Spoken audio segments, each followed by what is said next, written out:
So I'm standing out here in the bed we made last fall with the hay.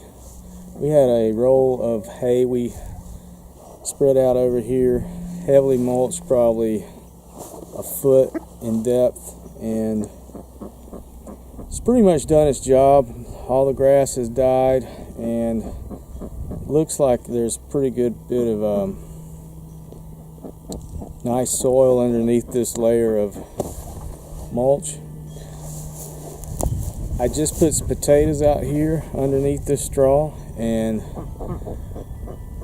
I'll just say that this is following the Ruth Stout technique. Bill Mollison talked about Ruth Stout in a permaculture course.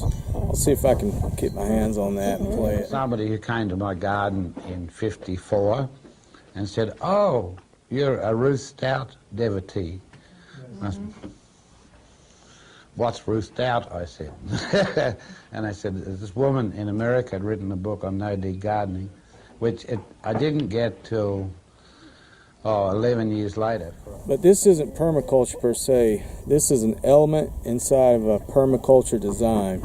It's like the violin section of an orchestra isn't the orchestra. It's part of the symphony. This bed is an element that's part of the overall design, but the focus should be based on the ethics. Earth care, people care, and return of surplus. Or an easier way to think about whether or not an element meets those standards. Is it sustainable?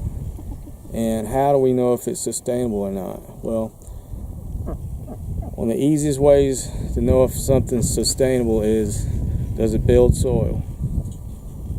In this case, yes. This method builds soil. Bearing that in mind right away, you know that this is a sustainable function. Permaculture is an interdisciplinary design system. It's not just gardening or farming, and it's not just based on food production. Growing food, that's part of it.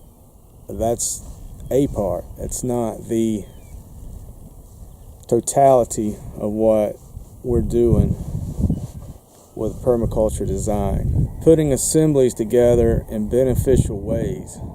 It doesn't have to be plants. It's the entire design. So it's the house, it's the land, it's the financial, it's the human relationships, it's the animals, it's the relationship with the elements. So Jeff Lawton just recently had a post about the way that permaculture is interdisciplinary, and I'm just going to read that real quick because it's really short. He says, "As I've shared before, permaculture design focuses on the connection between disciplines. While it appreciates the individual disciplines themselves, it is less focused on silo-like deep knowledge of individual systems, and instead prizes an understanding across systems, i.e., the connection between the disciplines. Cultivating this interdisciplinary skill set helps you see in a more holistic way, and to develop a knack for recognizing that things are connected in surprising ways." There's lots of single-focused disciplines out there. Your focus could be entirely on gardening, and gardening is an important skill set, but the holistic and interdisciplinary connections that are made between all of the elements of a permaculture system is what sets it apart from the typical way that things are looked at